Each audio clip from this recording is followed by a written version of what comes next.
I understand you're not an occultist. What do you think occurred during the writing of the Book of the Law? Was it actually dictation? Is Iwas Crowley's HGA? I think there's other ways to understand the Book of the Law than it being the result of an occult ritual. I think it is better understood, frankly, as a religious text that was received through divine inspiration, just like the Quran, just like the Bible, parts of the Bible, just like the Torah. That's the idea. Crowley specifically thought in this way. So Iwas is, to Gabriel, as the Book of the Law is to Quran, and Aleister Crowley is to Muhammad. He spoke of himself as one of the Magi, right? Who are those Magi? Well, one is Muhammad, one is Moses. There's stand-ins for Christ, like Dionysus. There's also this idea in the Man of Earth degrees that the law of Thelemic is the new covenant with God that kind of supersedes the old covenant. That of Moses, then that of Christ, and of Muhammad, and now there's the Book of the Law. Was it actually a dictation? It might have been experienced that way. I don't know. He wrote on the cover that it was automatic writing.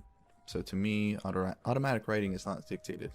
Automatic writing is automatic, right? You're just kind of writing it as if divinely inspired.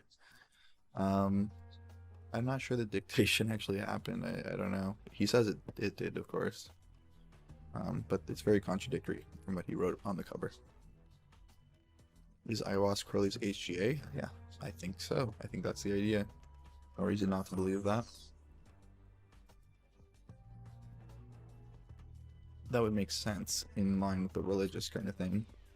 That it's like an angel. You're an angel from God. You're that which is a connection to the divine, that which is a connection to, if you want to be more psychological about it, the connection to the deeper self, the archetype of self, whole self, whatever.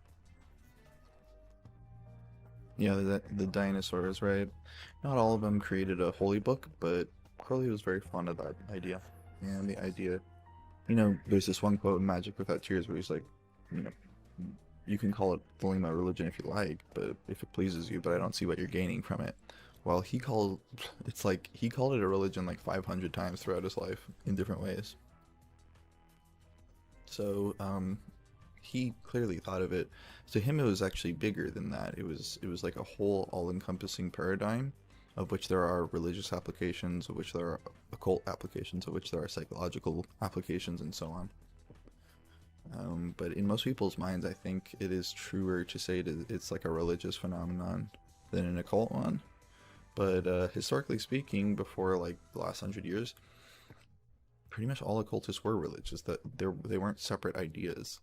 It's only become that way through like the compartmentalization of different things and like this culture of like new age occultism that's divorced from any particular religion. It's kind of, yeah.